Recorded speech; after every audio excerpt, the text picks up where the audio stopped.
What's up, guys? On today's episode, we talk about turning your season around, extension through the ball, and what was that funny thing?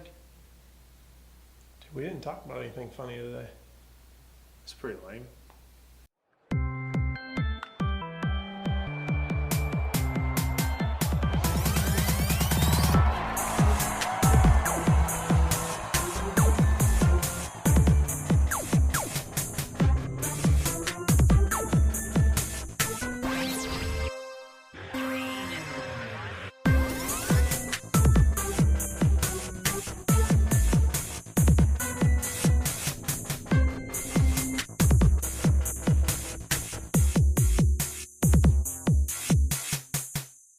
What's up, guys? This is Wade Gaynor, and this is episode 6 of the Gaynor Talks show. We're going to get straight into this weekend baseball.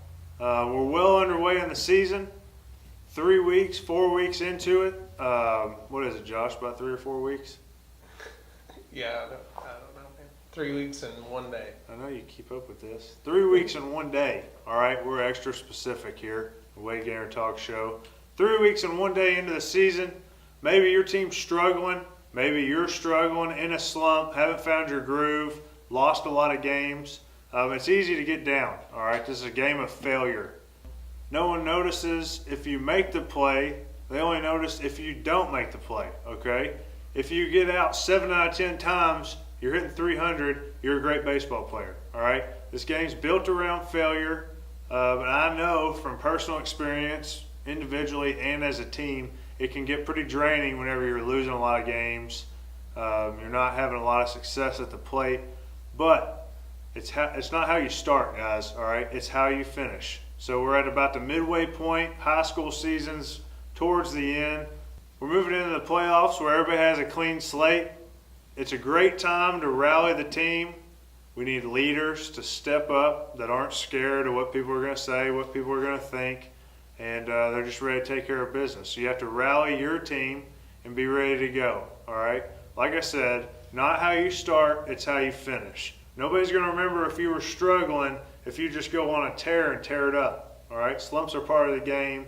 Losing, also part of the game. And it can change in an instant, all right? It's a mindset, and it can happen overnight, literally overnight. But it takes a team effort. It takes first, one individual's effort that's not scared, like I said, and you can change the whole course of a season. You can change your season, so don't give up. This game will teach you a lot, how to handle adversity, and you'll be ready for anything life throw at you. That's this week in baseball. We're going to get into some questions now.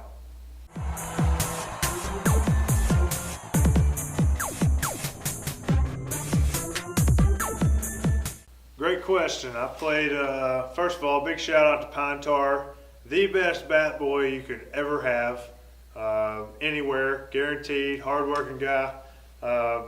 Thanks for the question, Pine Tar. Really tough one to answer, though. Obviously, number one, Mike Hessman. I watched him break the International League record. I was there whenever he broke a couple other home run records. Outstanding teammate, family man, just all around great guy. Now the other two, I can't answer. I've got too many good friends. I love playing with Hernan Perez, Dixon Machado, Jordan Leonardton, Mac McCann, TC, Fields. I mean, I'm naming the whole team because I had a good time up there. So I give it to Hess, Mike Hessman. Obviously, Mr. Toledo, the king, he gets it.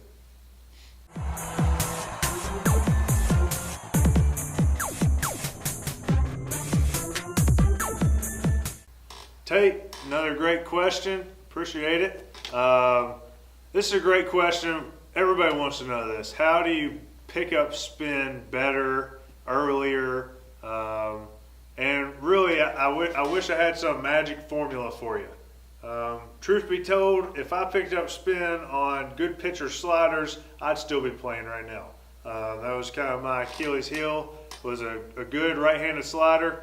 Everybody who played with me knows it. It's a really tough thing to do, especially as pitching gets better. But to kind of answer your question, let's go at a different angle. what we want to do when we go to the plate, you have to know in your mind, you have to have conviction with your plan, okay? We talked about intent in one of the prior episodes. We want to hunt fastballs. I don't care who you are, we're hunting fastballs. Hit fastballs, hunt fastballs, don't miss fastballs, don't take fastballs, all right? That's how you hit an off-speed pitch. I had one hitting coach, I asked him the same thing. I was like, how do you hit a slider? He said, don't miss a fastball, all right? And that guy played in the big leagues for 17 years. Sounds funny, it's true, but if you go up there and you're worried about seeing spin, you're doing this, you're doing that, they're going to give you a pitch you can drive, you're going to take it, all right? So take every other baseball player out there. Don't worry about seeing spin. If you do see spin, see it up. That's the only advice I can get you. If they hang an off-speed pitch, that ball goes a long ways, and it's real easy to hit. We love hangers, but that's because we're hunting fastballs. We see the breaking ball, it's up, we drive it. If it's down, I don't care who you are, you're not going to hit it. And the sooner you realize that, the better hitter you're going to be. Great question, Tate.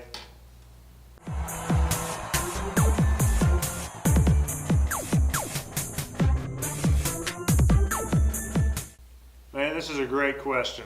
And it's a big problem for young kids, old kids, professionals. We all want to yank our head. We all want to pull our heads.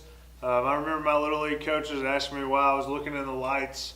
We're going to shoot a video that's going to help this in the future. It's a drill that can help this in the future.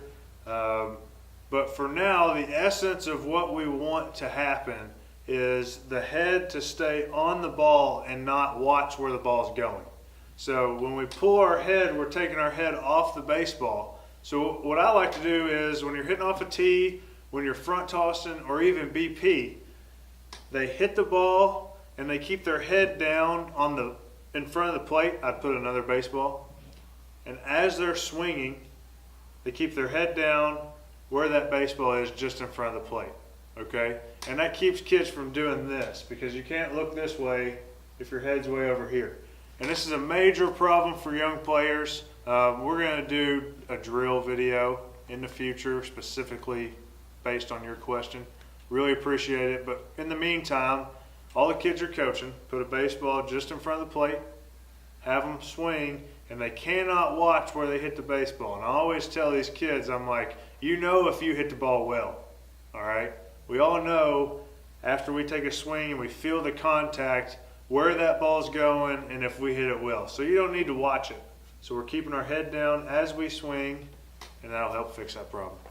Those are some great questions this week. And while we're on the topic of questions, we need to go over some things. We've got some new followers, new subscribers. We want to make sure everyone's absolutely clear. If you want your questions on the show, it's just hashtag AskWadeG. All right? Twitter, Instagram, very easy, just hashtag WadeG. Facebook, you have to post it on your personal page. We hope we're not missing any questions, but I think we are. We kind of see them a couple weeks prior because they're posted on my page. But if you want your question answered on the show, hashtag AskWadeG, any social media outlet, done on your page. That's what Josh is telling me. I think I got through that like I knew what I was talking about. Yeah, I pretty did. well. All right. And it's the same thing with hashtag Take a Swing Tuesday, which segue is what we're going to do next. So we got another one to check out this week. Let's take a look.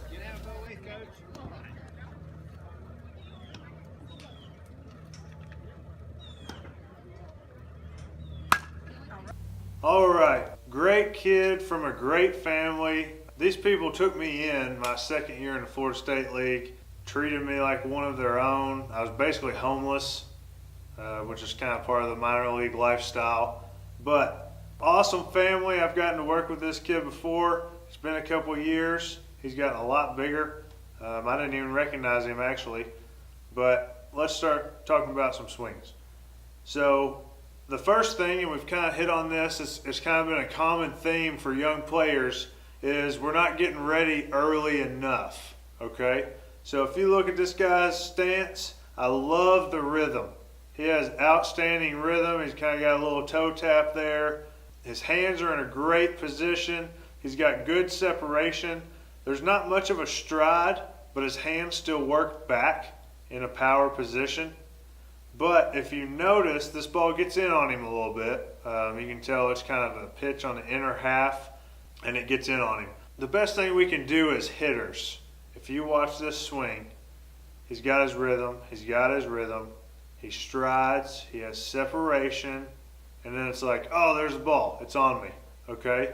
We can't see the pitcher in this video, but what you can do, my man, is start earlier, okay? You can't be early enough. So you've got an inside pitch. You can see the catcher's mitt work back over the plate. This is a pitch we can drive and do damage on to the left side of the field. But we have to be ready early. So when the pitcher gets ready to throw, we have to get ready to hit. A lot of times what we do as hitters is we forget that we have to make contact out in front. So we think in our minds we're going to be on time, and we make contact even with our body, we're late, okay? You have to be on time out in front of the plate, even with your front foot, okay? And that's if the ball is down the middle. So this guy's got an awesome swing. This pitch just gets in on him a little bit, which is what happens, but he's still hitting the ball, making solid contact. His backside, if you watch his backside, he really gets through, which is nice. So he gets through with his backside. He has great rhythm. We just have to start earlier. That's going to make a world of a difference. You're going to make better contact with your barrel. And then the second thing is extension. And this is kind of a byproduct of when a ball gets in on us, we don't get extended through the baseball, okay? And when I talk about extended, we want to throw our hands towards the ball, throw the barrel towards the ball and through the middle of the field. Even if we get jammed, we can still get extension. And a good way to know for advanced hitters, if a pitch gets in on you and you get extended, you should hit a flare to the second baseman or over their head. That means you have a great path going. And this guy right here, he's got great rhythm. Once again, he's got a good path going. We've just got to start earlier and get extension. All right, so my man sent in this video. It's from a game, all right, which is awesome. You know, a lot of times we can take practice, and it's kind of just like the show. I screw up, Josh says timeout. Let's try it again. You can do that in practice, all right? But in a game, what you see is what you get. We got jammed a little bit here, which happens, like I said, multiple times. Good hitters always get jammed. Maybe I should have got jammed a little more often. I don't know. Everybody tells me good hitters get jammed though, all right? And there is a lot of truth in that. But it's really vague whenever I say get extension. Get extension. Well, what does that mean, right? So, like I said, we've got great rhythm. He's ready to go. He's ready to swing. We get great extension, as we've talked about in prior episodes, like this one right here, all right? We talk about getting our separation right there. So we've got rhythm, separation. We're late, so we have to start earlier. When a pitcher is in his windup and he gets here, we better be ready. All right, we're getting ready. We have to get in this hitting position before we can swing. Okay, so we have to be on time. All right, I don't really like stride, separate, and you're way early. We're on time, we're staying athletic, okay? Now, what am I talking about with this separation stuff, okay? It doesn't matter if the pitch is inside, outside, if we're late, if we're early, we can still get extension, okay? So if we watch this video, we get jammed and we kind of cut off our swing, okay? What extension is say I get jammed, I'm late, I'm here. This happened all the time to me. We're late, we get here, I make contact back here. I can still get extension through the ball, okay? So I make contact back here, I don't just go over here, all right?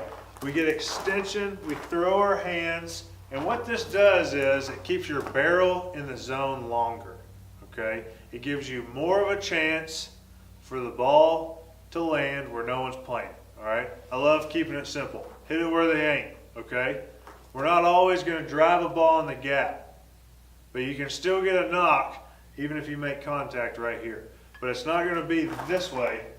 It's going to be extending with our barrel lagging, and we force it through the zone. And it's going to sting your hands, but you're going to keep your hands inside the ball, and you're going to follow through the middle, okay? We get extension out here through the middle, and we don't cut our swing off, all right? So these are the two major tips. Second one is very advanced, sounds complicated, but basically you don't want to just cut your swing off. We want to get our swing off, extend through the zone, and we want to be early, okay? Early, early, early. If you do these two things, buddy, you're going to be great. You got good rhythm, separation. We're squaring the ball up. All we have to do is start earlier and get extension, all right? We're not always going to make perfect contact right here. No one ever does, all right? But you're giving yourself a chance when the barrel stays in the zone and we get extension. There's a whole lot of hits on the right side of the field and up the middle that are just out there for the taking, and you don't always have to hit the ball right on the sweet spot. We can use the whole bat. It's one of our favorite sayings in the minor leagues. You get a cheap hit, go up to your teammate, way to use the whole bat, man, That's why you have a 34-inch bat, Josh. Did you know that? No. You can use the whole thing, It doesn't matter as long as you get on base, right? That's right. All right. So I hope that helps, my man. This is another hashtag Take a Swing Tuesday. We're getting more and more swings in. If you want your swing analysis, social media, Twitter, all of them, hashtag Take a Swing Tuesday. I always forget which ones. Instagram, Facebook. I think there's even more now. Snapchat. Yeah, just whatever. I mean, they can send it on Snapchat, I guess. Snapchat. I could only see it once, though, right? Well, as long as it's a message, maybe. Oh. Whatever. We'll get to it, though. All right, good. All right, guys, that does it for us here at the Wade Gaynor Talks show. Hope you enjoyed it. Sorry about the rain out last week. Hope you enjoyed the playlist we put together for you, though. Don't forget, we've got episodes up, like episode 5 right here, okay? And also, today, we actually shot some awesome videos, and they'll be right here. What's up, man? Where are they? Dude, we just shot those today. Well, when are they going to be up?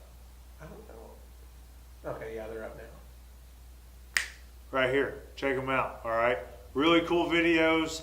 They will help you out if you are a baseball player trying to get better at the plate, or a coach who wants some cool ideas, or a dad who just wants to see his kid improve, all right? We've got some awesome videos, more to come. And as always, we're going to finish the show with the verse of the week. This week is James 1:27. This is the religion that God our Father accepts as pure and faultless is this, that you watch after the widows and orphans in their distress and do not become polluted by this world. Which is really deep, man. Dude, that's awesome. That's what it's all about. Heck yeah, man. That's what we're all about. So, hope you enjoyed the show.